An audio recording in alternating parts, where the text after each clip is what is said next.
Nigeria has just taken a giant leap forward by unveiling its own advanced combat drones, marking a turning point in the nation's ability to create cutting-edge defense systems. What seemed like an ordinary day of briefings in Brussels quickly turned into alarm across European defense circles. The files on the table revealed something no one had expected so soon. Nigeria had disrupted the global defense narrative. For years, this was the country associated with currency troubles, political instability, and a dependence on foreign military aid. Yet, instead of relying on borrowed technology, Nigeria stunned the world by building its own. The message was loud and clear to the global arms market. We no longer depend on you. But this development goes far beyond weapons. It signals a deeper shift in how Africa positions itself on the global stage. And surprisingly, the seeds of this transformation were planted years ago in a modest facility in Abuja. To understand the scale of this achievement, let's go back to 2014. The nation's north was under siege. The kidnapping of 276 schoolgirls in Chibok by Boko Haram gripped international headlines, sparking hashtags and campaigns across the globe. In that moment of crisis, Nigeria did what many African states have been forced to do: turn to foreign powers. Washington promised that the $600 million Super Tucano jets Nigeria had paid for would arrive in just 18 months. Instead, the delivery took 7 years. By the time those aircraft landed in 2021, vast regions had already fallen under militant control. The problem wasn't money. Nigeria had the resources. The real issue was the political strings attached to every weapons purchase. For African nations, buying arms often means entering into a partnership where sovereignty is the hidden cost. Yes, the weapons arrive, but so do demands, votes at the UN, open markets, political concessions. As one defense official once put it, why must every bullet come with a compromise on our sovereignty? Imagine having to ask your neighbor's permission every time you want to fix your own fence. That was the reality. But necessity breeds innovation. And on April 3, 2025, what looked like another quiet Thursday in Abuja changed everything. Nigeria unveiled the Danza attack drone, a machine not borrowed, not licensed, and not pieced together from foreign parts, but fully designed, built, and tested on Nigerian soil. General Christopher Musa summed it up perfectly. In today's world, acquiring high-tech military equipment is no longer just about having money. Political roadblocks, bureaucracy, and international bargaining often prevent countries from getting what they need. But Nigeria's drones signaled independence from that cycle. This wasn't just about flight endurance, satellite connectivity, or precision targeting, although the Danza drone boasts all of these. What truly makes it groundbreaking is that it was engineered specifically for Nigeria's own battlefield realities: the dense forests where bandits hide, the river networks exploited by oil thieves, and the punishing heat that often disables imported systems. Unlike the Turkish or Chinese models built for their climates and terrains, Nigeria's drone is tailor-made for African warfare. And at roughly 60% of the usual sovereign expenditure, the financial difference is staggering. What international headlines missed, however, was the larger story behind the drone. In the shadows, Nigeria was quietly reshaping its entire defense ecosystem.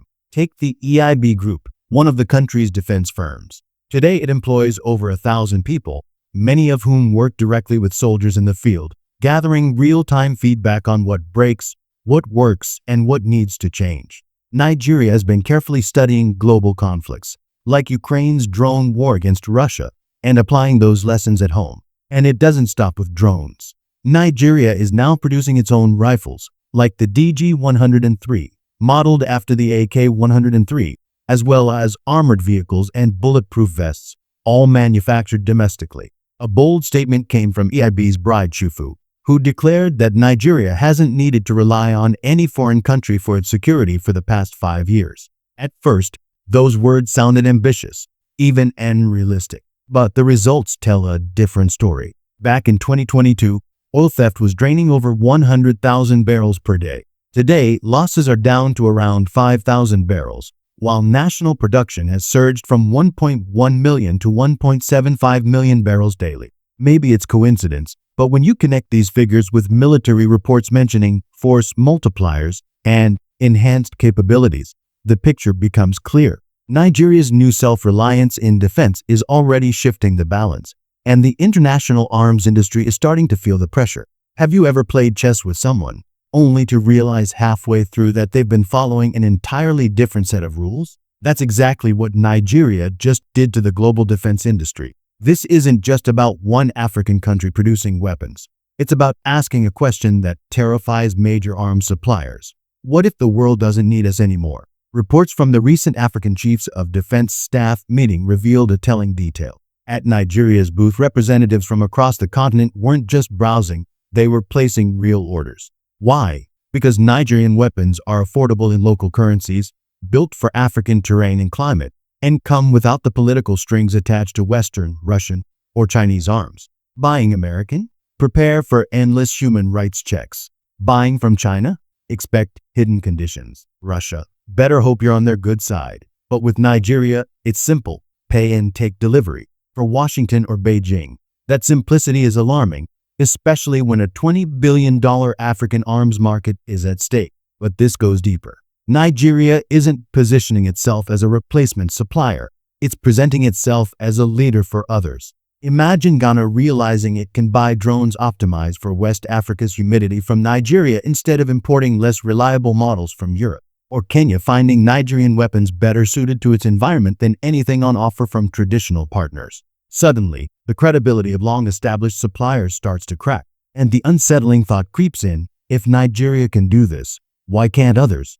Of course, designing and producing weapons is one thing, using them effectively is another. Nigeria still faces real threats: bandits in the north, oil theft in the south, terrorism in the northeast. If its domestically made drones and rifles don't deliver results, the whole project risks being dismissed as a political stunt. But so far, the evidence is encouraging. Nigerian drones have already been credited with successfully tracking terrorist camps. Plateau State's governor even publicly credited them with making his region safer. And here's the most striking detail: Nigerian-made rifles have begun turning up in the hands of the very bandits they were designed to fight, proof that even adversaries see their effectiveness. This raises the larger question: what if Nigeria actually succeeds? If it uses its own technology to contain terrorism and stabilize its borders, then other African nations will inevitably ask, why can't we do the same? That's when the game truly shifts.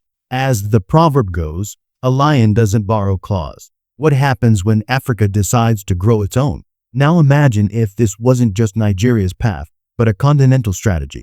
Think of an African Defense Production Alliance, something like NATO, but focused on building weapons rather than using them. If every African nation contributed just 1% of its GDP to a shared defense fund, you'd have $20 billion annually for research and development. Regional hubs could specialize: Nigeria on small arms and drones, South Africa on armored vehicles, Egypt on aerospace, Morocco on cybersecurity. Suddenly, Africa could negotiate on equal footing with nations like India, Brazil, or Turkey, partners who seek cooperation, not dependency. The result? Security solutions designed, financed, and controlled by Africans for African realities. It may sound like a dream, but Nigeria has already shown the concept works.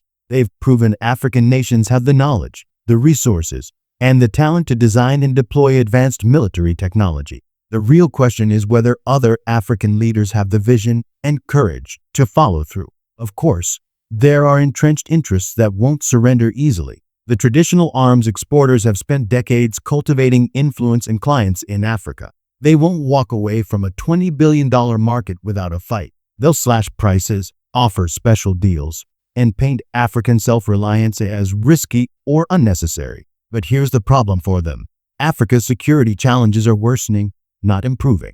From climate-driven conflicts to piracy, terrorism, and resource disputes, only solutions built for Africa by Africans can truly last. Nigeria has shown it can be done.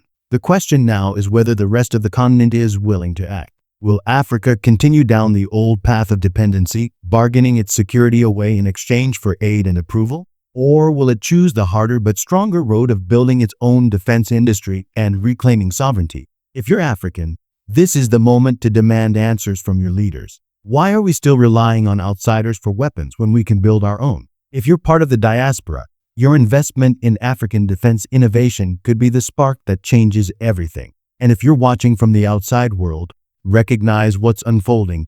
Africa is no longer just a client. A continent that makes its own weapons no longer asks for permission. It negotiates as an equal. Nigeria's breakthrough is proof that Africa has the tools, talent, and resources to defend itself. The only question is whether it will use them or continue to let others profit from dependence. What do you think? Is this the beginning of Africa's military rebirth, or will resistance from within and pressure from outside keep things as they are?